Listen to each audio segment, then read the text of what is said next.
Alors j'ai la chance d'être avec le père Emmanuel Gougo. Vous êtes directeur du service de l'unité des chrétiens de la conférence des évêques de France. Vous êtes aussi co-secrétaire du Conseil des églises chrétiennes de France et en plus co-éditeur de la revue L'unité des chrétiens. Alors on est là pour vous rencontrer, pour discuter sur comment imaginer les 2000 ans de la résurrection de Jésus en 2033. Une date qui paraît extrêmement lointaine, mais pour vous, comment est-ce que vous arrivez, Père Emmanuel, à imaginer les 2000 ans de la résurrection de Jésus?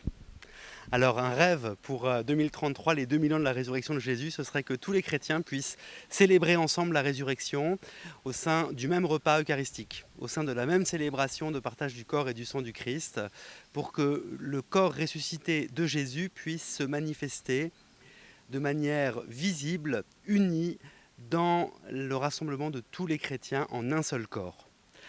Alors, c'est de l'ordre du rêve, C'est ça. mais notre mission, c'est de faire que les rêves deviennent réalité et que donc la préparation vers l'événement de 2033 donne aux chrétiens l'occasion personnellement de renforcer leur foi en la résurrection historique de Jésus et en leur vie de ressuscité, et globalement avec les autres chrétiens, de pouvoir créer du lien, un lien d'unité entre eux, au service des pauvres, au service de l'évangélisation. Alors, c'est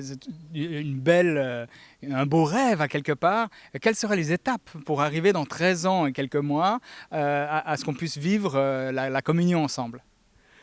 Alors les étapes, le pape François ne cesse de nous le rappeler justement. Il y a bien sûr le dialogue des théologiens, C'est ça. le dialogue de nos responsables d'église, mais tout ce que les chrétiens peuvent faire ensemble, il est fondamental qu'ils apprennent à le faire ensemble. Imaginez, Olivier, la force de frappe que ce serait si tous les chrétiens du monde s'occupaient des pauvres C'est ça, ensemble, tout à fait. si tous les chrétiens du monde pouvaient évangéliser ensemble et faire connaître l'évangile et le nom de Jésus. C'est ça. Alors là, vous anticipez ma prochaine question. Alors, dans un sens, oui, commémorer, célébrer les 2000 ans de la résurrection de Jésus ensemble en tant que chrétiens, merveilleux. Et le monde, comment est-ce qu'on pourrait apporter la beauté, la puissance de transformation de la résurrection au monde? Comment est-ce que le monde voit les chrétiens et la résurrection aujourd'hui, au XXIe siècle, à Paris? Alors, nous connaissons la phrase d'un philosophe contemporain, Nietzsche, qui disait « Je croirais quand les chrétiens ont des têtes de ressuscités ». Et nous avons le devoir d'avoir des têtes de ressuscités, c'est-à-dire de manifester que la vie du Christ Jésus, elle est déjà présente en nous et que nous sommes déjà dans le royaume de Dieu.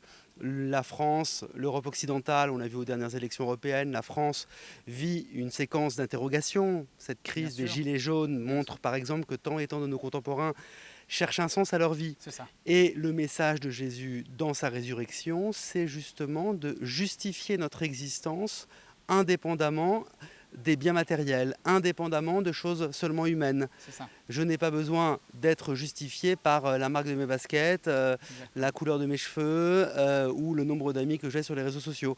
Jésus-Christ, dans sa résurrection, donne un sens divin à ma vie. Et donc, en donnant un sens divin à ma vie, il m'apporte mon humanité, il m'apporte un sens humain. Et il y a tant et tant de nos contemporains qui crèvent de sens parce que C'est ça. justement ils n'ont plus rien dans leur vie si ce n'est Mhm. l'accumulation de biens matériels, Mhm. comme si la vie c'était Instagram et pouvoir faire la plus belle photo sur les réseaux sociaux. On s'aperçoit qu'en fait tout ça c'est un peu du vent, ça rend pas vraiment heureux. Il faut que les chrétiens puissent annoncer la bonne nouvelle que Christ est ressuscité, qu'il nous fait vivre de sa vie, autrement dit que le mal, la mort, la souffrance n'auront jamais plus le dernier mot. Père Emmanuel, c'est merveilleux ce que vous racontez. Et puis, on pourrait discuter, dialoguer encore des heures ensemble. Mais je vous remercie pour cette petite interview et je vous souhaite plein succès dans votre travail si important au niveau de l'unité des chrétiens, ici en France, à Paris. Merci beaucoup. Merci à vous et d'ici 2033, on aura le temps de continuer à dialoguer. C'est exact. Merci.